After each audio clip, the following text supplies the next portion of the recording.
Hello, hello, my friends.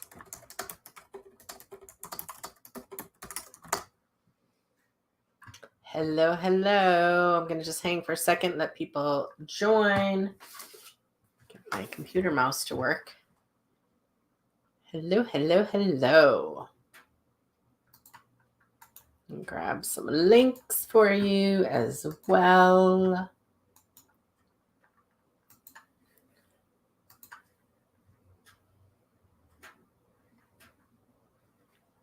All right, hang tight.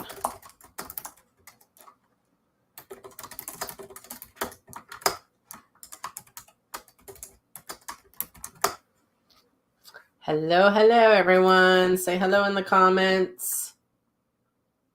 Nope, that's not what I want.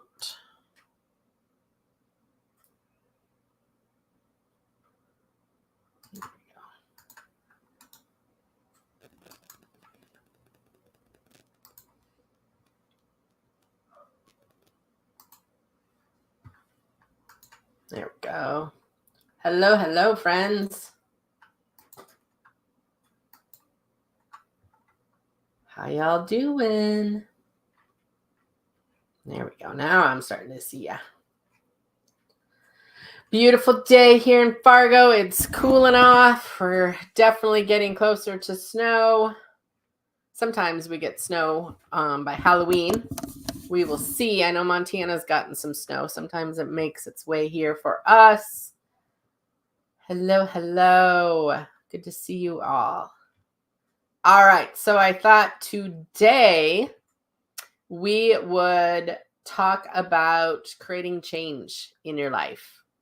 And some people really, really love change. And some people really, really, really don't like change. And some people say they love change, but they really don't.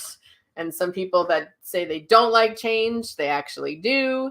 So change can be a loaded subject for people. But what I have found that is if I want something different, I need to figure out what it is that is holding me back, I guess, in that way. Some people would call it what's blocking me, what's keeping me stuck, what's my self-sabotage, because then I can create something different and I can make a change and then my life is different. And I was not one that likes change. I am stubborn to change, we'll say it that way. And I'm much, much, much more open to it these days than I think I probably ever have been, only because I keep seeing how much change can improve my life.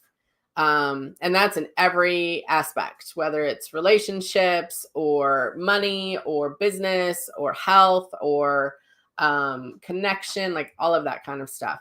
And one of the things that you first have to figure out is, what do I want in my life and what would need to change for me to get it? And I started doing a lot of that kind of, I don't know, snooping around in my life long time ago. I've done this for a long time, but the last couple of years or last few years, what I found is I need to take myself out of my normal day-to-day space to give myself a place to actually explore that piece. So whether it's like I'm in a business group, a business community, and that space offers me a space to ask questions, to get to know people, to learn new things, to share when I'm frustrated with something and how do I change this? Does anyone know how to fix this? Like that kind of stuff. And I've been in mentoring groups and private mentoring and all that kind of stuff for a long time. I also go away from my house. I do retreats. I hold retreats, but I go to retreats. I take trips. Like a couple years ago, I kept getting this calling to go on this big fun trip around Montana. And that is just never anything I would have considered doing 10 years ago, ever. And I was like, Eli, I think I'm supposed to go to like Montana and do like this stuff. and go here and go here. And he's like, that sounds like a big trip. I'm like, I know. And Eli's always very, very supportive. He did not like the miles I put on his truck. But he was really excited about the trip for me. He's very good about that piece. And so what was interesting on that trip, I had a lot of drive time, and I started to ask myself, because I was turning 50, and I started to ask myself, like, what am I doing that's working? And what am I missing that I'm not willing to miss? Like, what am I not doing that I absolutely want to be doing in my life? And some of the answers were really interesting to me. I was like, oh, I never would have heard that. If I was at home, I never would have heard that answer. I did a lot of that kind of conversations and questioning. And we had such beautiful conversations on the Camino, because all you did was walk all day. So you're thinking about stuff. If you're walking by yourself, you're talking about stuff. Other people are talking about stuff. And so you're getting all of this feedback about, what do you want to do in your life? Like, where do you want it to be? How do you want it to feel? And in my younger years, and younger years, meaning 10 years ago and before, like, I just really wasn't happy, and I didn't know why. And I didn't know what it was going to take for me to feel joy and like enjoy my life and enjoy my day-to-day life. I just never had that. I just didn't know what it felt like. And so I was like, I have got to make some changes, because not only did it suck for me, but I'm sure it sucked for Eli living with me. And I'm sure it wasn't super fun with my kids. And I really wanted my kids to be in a household that nothing had to be perfect. We never wanted that household, but we wanted our kids to live bigger lives than we did, and not have to wait until they're in their 40s and 50s to do it. And so priorities started to show up for us, and the priorities that I thought were priorities were part of priorities, but not the big thing. Like, we are a ski family. We love to ski. And so we started putting money away to have season ski passes at our little neighborhood place. And at the time that we started to do that, it was not in our budget. And it was a lot of money. It's still a lot of money for the little hill that it is. But it created such family space, time, and memories. And then the friends wanted to come. And so we got to introduce other people to skiing, and we would take them on our trips. And that was really fun to see a kid like fall in love with skiing, because we loved it. And we have like a used ski store in our basement, because we keep all sizes just in case someone wants to go with us. And that became a really big passion for our family. And so some years we do big ski trips, and some years we do smaller ski trips, but it doesn't really matter, because we all have fun doing it. So that became a priority. Our camper is a priority.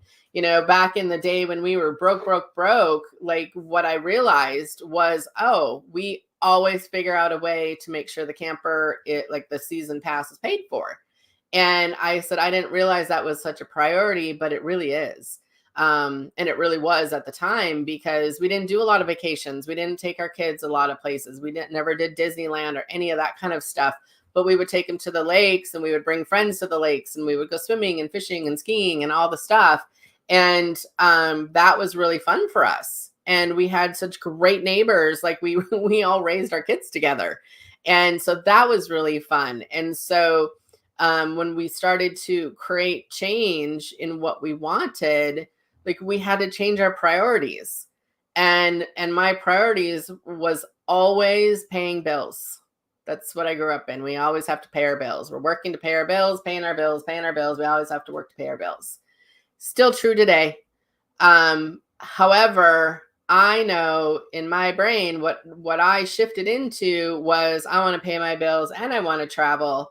And so if I'm going to travel, I know I need to do my work and probably get a little bit more creative and add some new fun stuff and do different things, because I want my bills paid and I want to travel. It doesn't have to be one or the other. I could do both. And that was a very freeing thought, was, I can do that. I can pay my bills, I can pay my debt down, and I can invest once a year in a trip or in the lake or whatever it might be. Now, there's a fine line between justifying and creating priorities. So you got to be mindful about that. But I had never thought of I can do this and this. It was always very much either or. And either or doesn't work necessarily in today's world. You got to be able to do this and this and this, and then pivot and do this. And so I think creating change at the moment in today's world takes a little bit more mindfulness, and it takes a little bit more centering, and it takes a little bit more silence and quiet. Like, think about, we're just hit with stuff all day long. And so it was really fun on the Camino because we all put our phones away. We all took pictures with our phones, but I don't ever remember hearing a phone ringing on the Camino for 6 days. I don't remember anyone hearing a text. I didn't hear cell phones for a week. And I really like that. And I like my phone. I love to be on social media. I love all of it.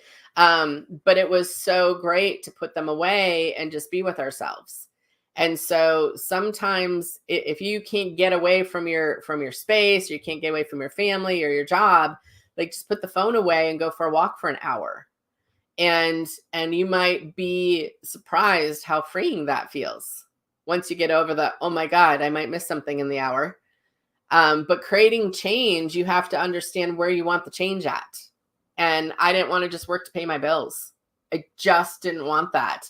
I would rather work 4 jobs and have money to go travel than work 4 jobs and only pay my bills. So I had to adjust how we did things.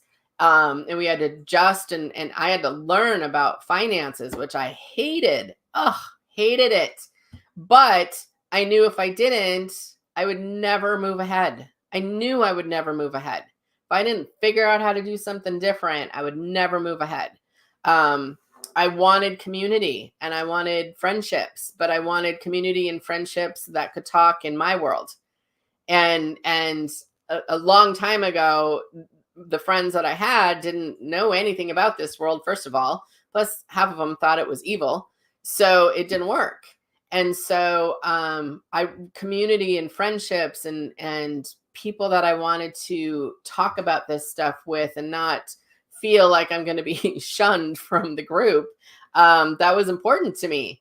And that's still important to me. It's one of the reasons that I created Spirit School, is because I wanted a place that I could teach people about the things I wish I would have known when I was getting into this work, and give people a place where at least they can meet some people that think the same way or similar ways, or at least they're open to lots of different ways of thinking, and give them a place that they get to learn tools on how to manage this world in a world that maybe they don't feel like they ever fit into. And it's not that we can't fit into it, because I fit into the world just fine, but I loved the community piece of it. And when I started to find communities and find some people that could see things or feel things or know things like I do, I was like, oh my God, this is so refreshing. I can talk about this stuff. And it was so great because there was no judgment in it, and people didn't give you that like, whatever, Jody's doing her weird gypsy shit, or Jody's doing her, what do they always call me, voodoo and all that kind of stuff. And they meant it softly and teasingly, but in my head, I was like, can I just get some friends that just call me a friend, even though I can see shit or feel stuff?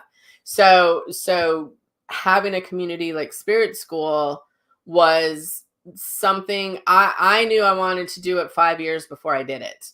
And because I just didn't have the balls to do it.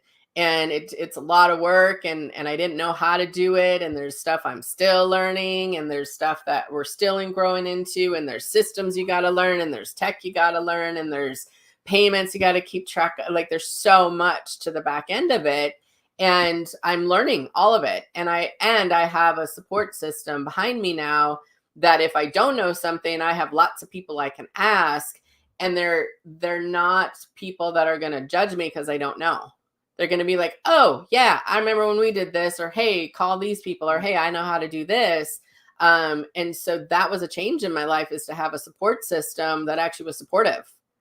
Like I was just talking this morning to Sunny about it, because I was like, man, I haven't thought about all my jobs that I did in my 20s, and it was toxic. It was absolutely not supportive. It was a toxic support system. And I didn't want that anymore. I don't need it. I don't want it. I don't need it. It's not, that's a change. Like we live a really drama-free household. Like Eli and I are pretty, if anyone's dramatic in our household, it's me. Once in a while Eli gets going, but he's more obnoxious and silly, not really dramatic. If anyone's dramatic, it's me. And I was really kind of almost addicted to the drama of things. And that was annoying to understand. So I wanted to change that. So then I had to create tools and learn tools on how to be responsive and not so reactive. And so all these little bits and pieces, like I'm bringing all these little tools and all this education and all these little things to Spirit School, because I needed that back in the day. I still need it. I still have a community I'm in for my own self, because I need it to have my own community so that I can support my community. And I think that's what makes the world go round.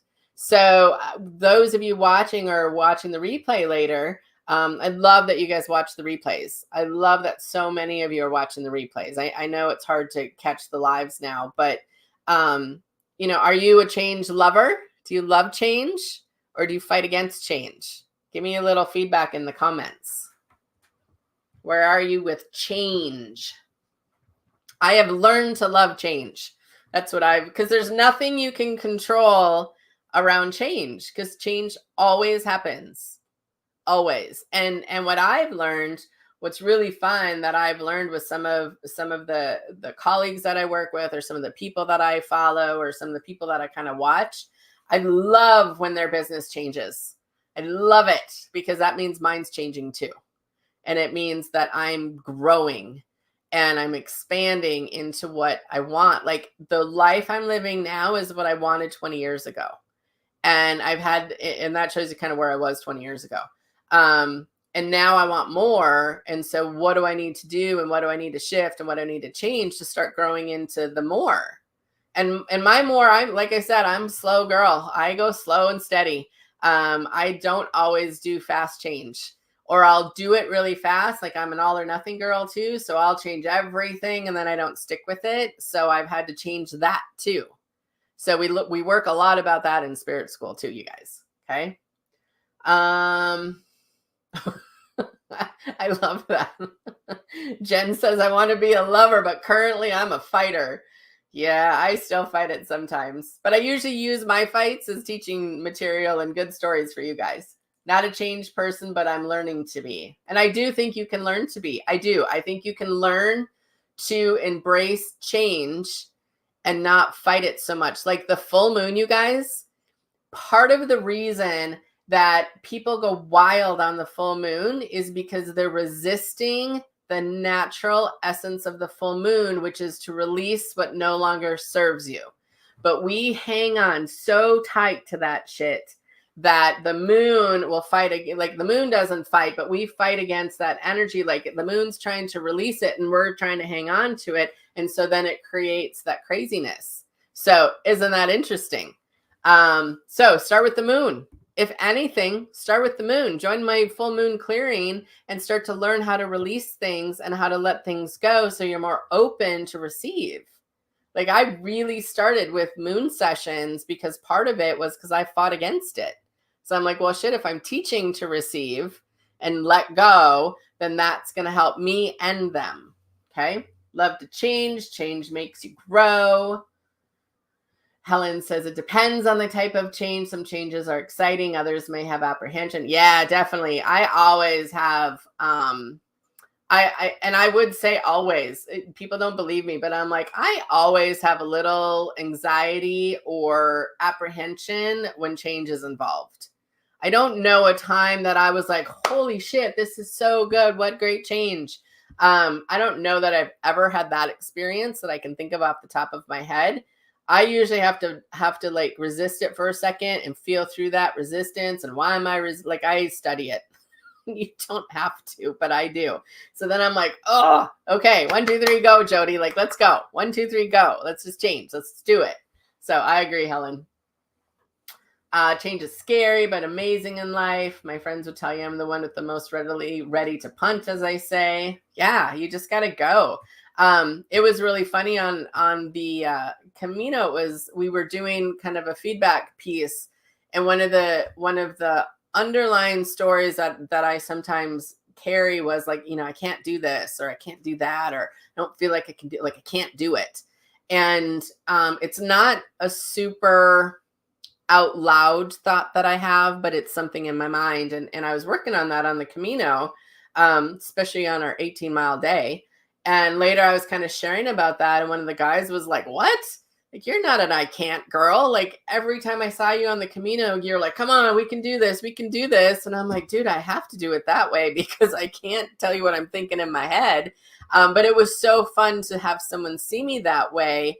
Like, that's the energy, because there was that little part of me inside that was spending too much time in the I can't part. And I could just let that go. So I also think change is something that a lot of people say I can't change, and that's just a lie. It's not true. You can. People can change. It takes work though. And often I think, personally, my opinion, I don't know that you can create change in a lasting manner without some kind of support system. I really think that the support system or the communities or the classes or the friendships or the relationships that you have, I think they either are supporting you change, grow, and expansion, or they're fighting against it. So it's another reason that I have things like Spirit School and the classes that I teach, because I want to encourage that, not fight against it. Nancy said, I'm always up for a challenge. Okay, let me remind me to talk about challenge. But I'm in a change in my life that has created the most uneasiness, and I am trying and just can't kick it. And sometimes you just need to feel that fear and just do it anyways. There's a lot of my stuff that I've done that I was afraid of, and I just do it anyways. There's fear that some stranger is following you. Get the hell away from them and find a police officer. That's a different fear than what I'm talking about. Most of the change that we need to do is, yeah, it really scares me, but I'm going to do it anyways. Fuck it. I'm going to do it anyways. My first trip across Montana, I was very uneasy about that trip. I was so excited. And I kept saying, oh my God, it's going to be such a big trip. It's going to be such a big trip. And I was so excited about it. And I was uneasy about it. I was anxious about it. And the morning I left, by the time I got to Bismarck, which is only 3 hours in, the heater in the truck broke. And I was like, what do I do? Like, I didn't know what to do. I'm going into the mountains. It's going to be like 30 degrees. And I just kept going because it wasn't with the motor. It was just this dumb piece on the heater in the truck. And I still did the entire trip with no heat. And I could tell every day I was anxious, because one of my fears was that something's going to go wrong with the vehicle, and something went wrong with the vehicle, and I was fine. I dealt with it. So sometimes when your life is changing, you want the uncomfortableness. You got to get comfortable with being uncomfortable. I remember that when my business was kind of shifting, I think it was the year, I just really grew really fast. And 1 year, like, kind of doubled everything. And I remember telling Sunny specifically, I've never been more uncomfortable in my life than I am this year. The entire year was uncomfortable. And it was one of my best years, but it was one of my most uncomfortable years. Because if you're comfortable, you're not in a space of change. And that's okay. You don't have to be changing all the time. But if you're growing and expanding and things are changing, very seldom are you going to be comfortable with it. So you just keep breathing. That's why we do the tools. That's why we have meditation. That's why we have going for walks outside. That's why you got to drink your water. That's why you got to journal and burn. That's why you got to pray. That's why you got to do whatever tools work for you, because when you're uncomfortable and you're changing, you need things to help you regulate yourself. Okay? So be uncomfortable, Nancy. It's okay. And tell yourself, wow, I'm really uncomfortable, but it's okay. It's okay that I'm uncomfortable because I am creating some change in my life right now. So it's not comfortable. Uncomfortable conversations are great. And there have been in the last several years, I've had more uncomfortable conversations that I thought I would never have with people. I had the most beautiful client and loved her. We had, I think she mentored with me for, I don't know, 3 or 4 years, maybe. I'd have to look at the dates. I don't remember. And we had our call every Friday morning for years. And she got cancer.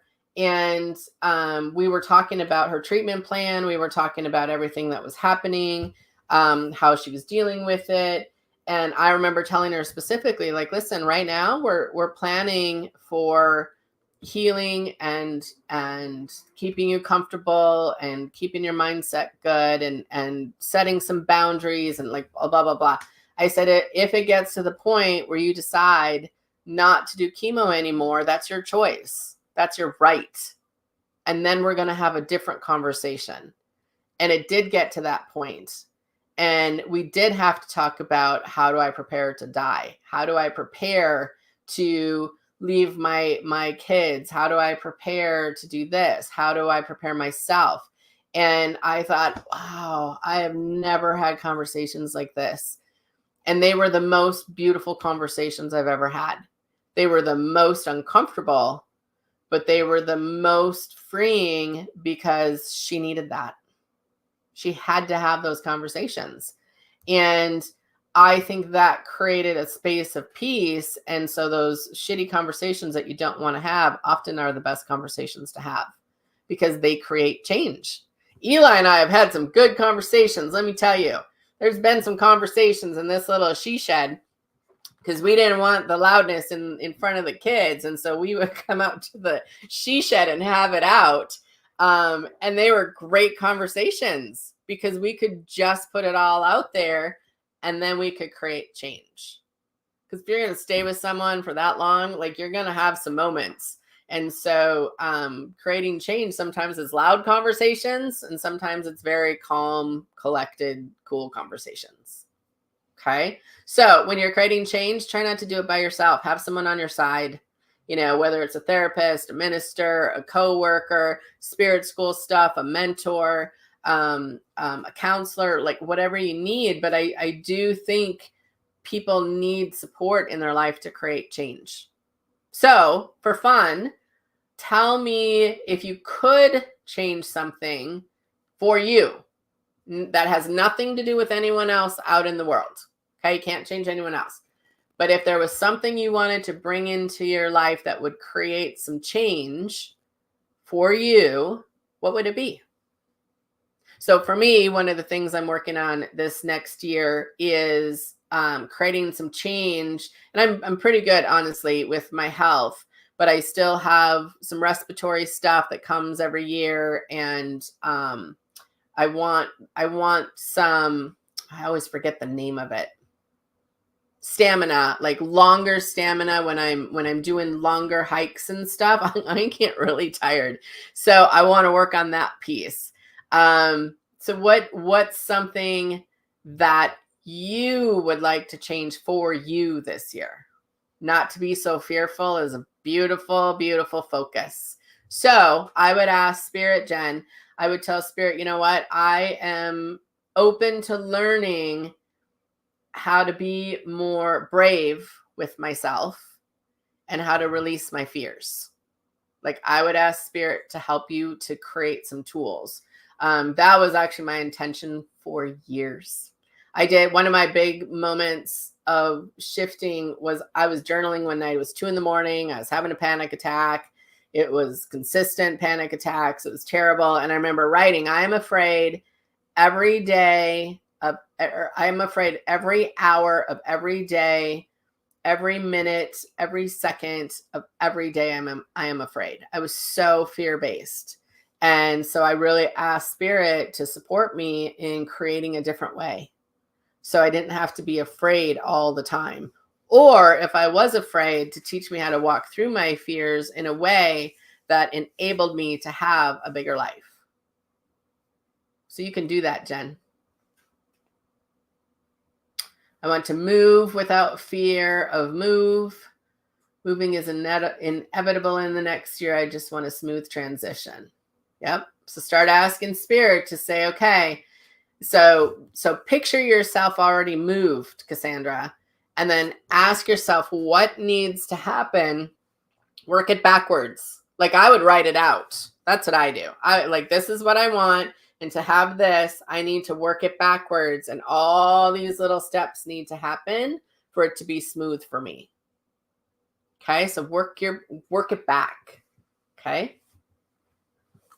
Yeah. Panic attacks are horrible. You know what really helped my panic attacks? And this is a tool I'm sure I've talked about to some of you, but what really helped was I was in Big Sky with my family.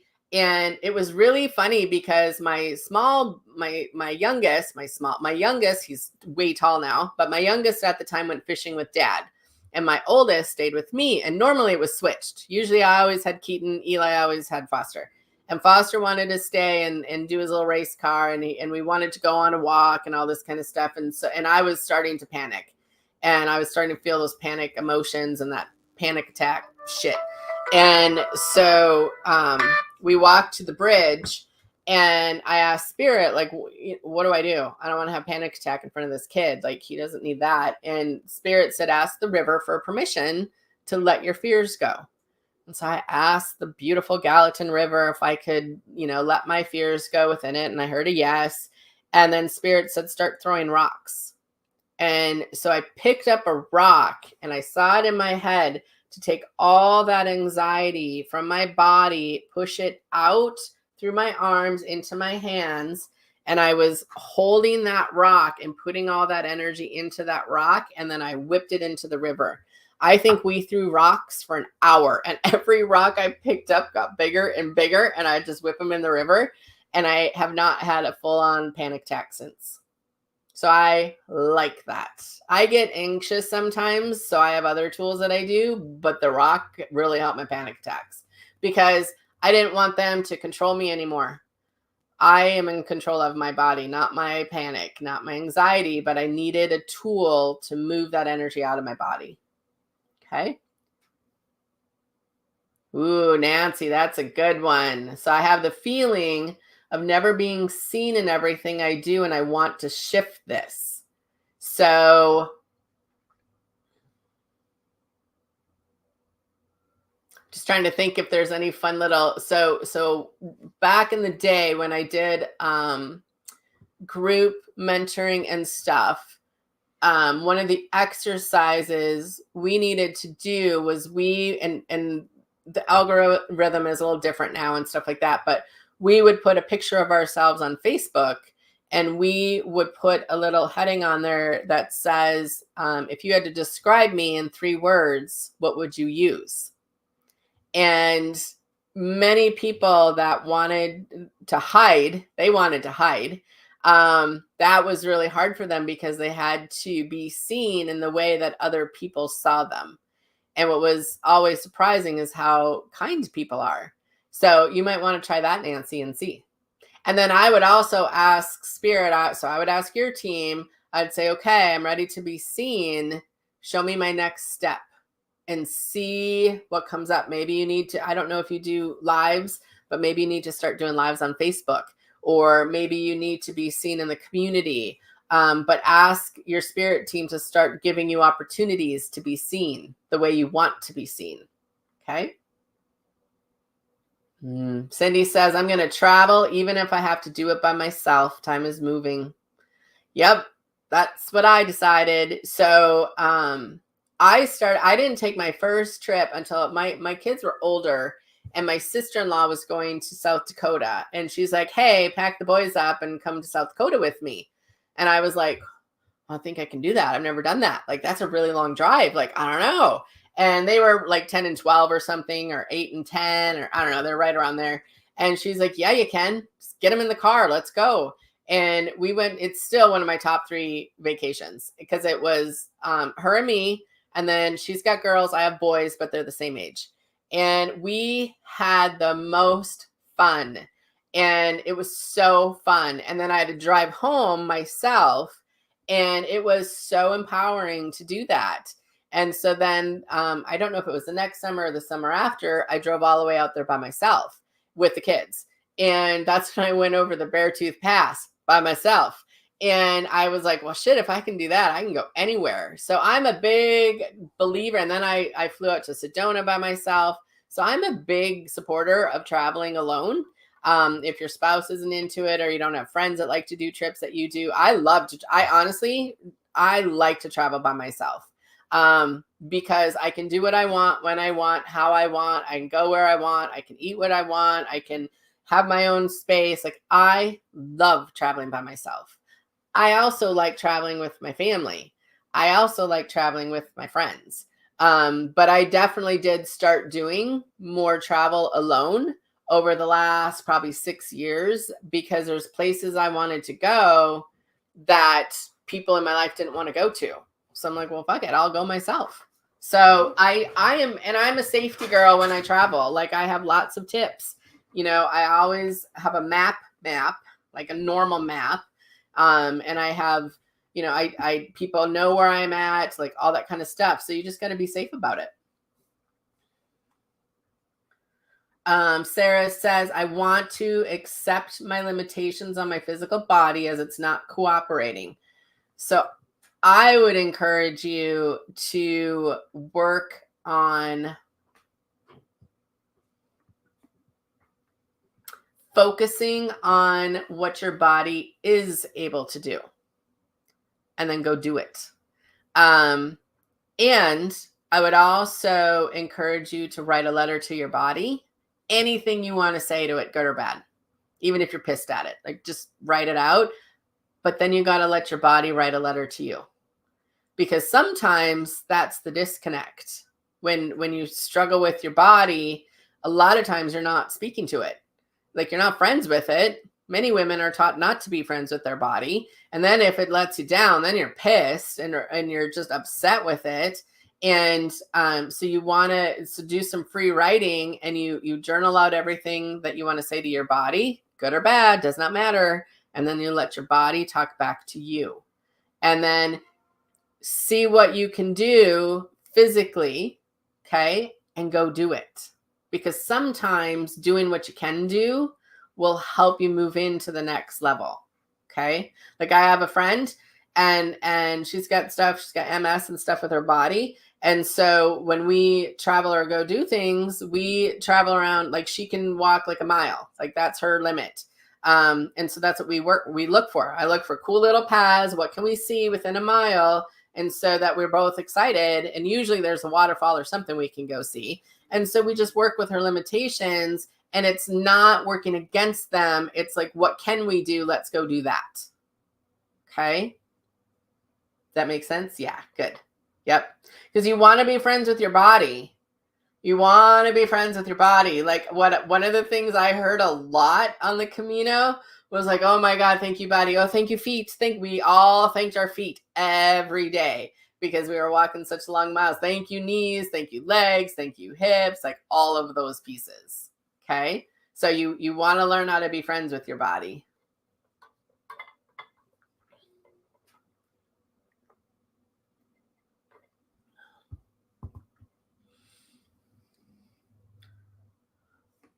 So when you want to feel engaged in your life and you don't feel engaged in your life, the best way to get engaged with your life is to go do something, which I know sounds ass backwards, but the only way you can be engaged is if you're actually living your life.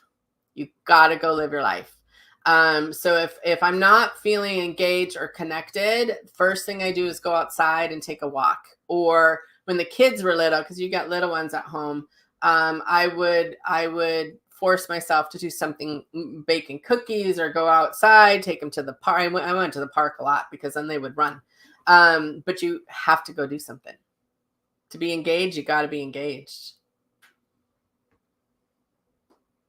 Donna said, yep, you told me to talk to my body and ask what it, yeah. And you do want to ask your body what it needs. I went through that. Some of you saw me kind of walk through it the last month when I got back from the Camino. I was so tired. And I did have a little bit of respiratory kind of junk that came up, which was probably a virus too, but also just the emotional piece of the whole trip. It was a big ass trip for me. And my spirit just shot at, like, it was so full and so happy and so excited. And my body was like, screw you, I need a nap. And I didn't give myself enough time because I had shit to do. I had spirit school going on. I had to work. I had to go back to work, And my body kept saying, I need you to rest. I need you to rest. I need you to rest. And it would do different things. Now, my body doesn't yell like it used to. I used to get pneumonia and I used to get bronchitis. Now I might get a little upper respiratory infection or I lose my voice. You can kind of hear I'm still losing my voice because my body still doesn't want me doing lives every day. So I learned that I had to listen to my body and slow it down a little bit until it caught up. I can go on my walks this week. I feel much better this week. Like, all those pieces are good, but my throat's still sore. So I'm like, okay, I'll just do every other. So you've got to ask what your body needs. Okay. You just got to ask. Sometimes it just wants a drink, just wants some water or maybe wine, but usually you just want some water. All right, friends. So one of the things that we're doing in Spirit Schools, we're working on baby steps of change. So the doors close very, very soon. So if you want to come and join my community and have a community and join and see if it's for you, I have a 30-day money back guarantee. I have not been talking about that, and I should be. So maybe you come in and you try it for 30 days and you're like, not really for me. It's not going to be for everyone. But if you want to try it and see if it's something that fits for you, we definitely have that. Also, I'm not going to hold people hostage. You can cancel at any time. I'm not someone that's going to be like, oh my God, you need to do, 12-month thing. I don't care. I don't want you there if you don't want to be there. So you're not going to be tied in, but I do ask that people give it a chance and actually show up and do the work. And so if that's something that you're needing some support in, make sure you take a peek, because I would love to have you in Spirit School. Also, I will talk more about this on Friday and I will put the link back up, but we want to make sure that you're entering your emails. Let me see if I have it. Hold on a second. Maybe I have it up here. We're going to add the emails to the email list. Let me see if I have it up here. I was just going through all this stuff, so I have a bunch of windows open that probably shouldn't be open. Nope, I'll start putting that link up. But we want you to add in your email and get in for the drawings, because one of the main drawing for prizes at the end of our month on Halloween is going to be a Spirit School membership.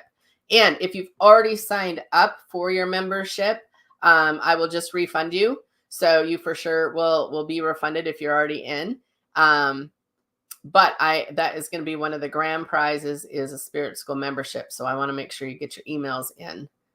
Oh my gosh, where's my little page? I will put the link up, you guys. I can't find it at the moment, but I will put the link up so you guys can get your emails in for that. Okay.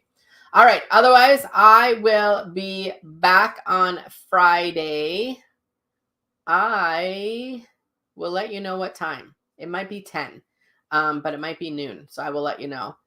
Donna says it's an amazing community. If you're looking to make a connection and have a few laughs along the way, you should give yourself this gift. Thank you, thank you, thank you. Oh, Alexander, that's funny. She says, hi, Jody. I've been following you for a couple of months and I'm a little obsessed. It's okay. And she says, haha, my son is also named Eli. Just wanted to say hi. That's one of my favorite names, is Eli. When I met my husband, I was drunk off my butt. And I remember telling him, I asked if he had a girlfriend, and he said no, or he said yes at the time. And I said, oh, you should break up with her because you're supposed to be with me. I always tell people it was one of my first psychic moments. And I always remembered him because his name was Eli. So it's a good name. All right, friends, I will be back on Friday. I will let you know what time. I will make sure I get the link up for you guys to sign up for prizes because we want y'all to get in on that. I'm giving away 5 great prizes at the end of the month, and I'll keep you posted. Okay? All right, guys, get your butts signed up for Spirit School as well. Hello, Kay from Montana. I'll be there this summer. I'm going to be there in June. Okay? So I'm going to be doing the show in June. I think it's on the June 14th in Billings. So I'll be back in Montana too. Okay, guys. See you later. Have a good day.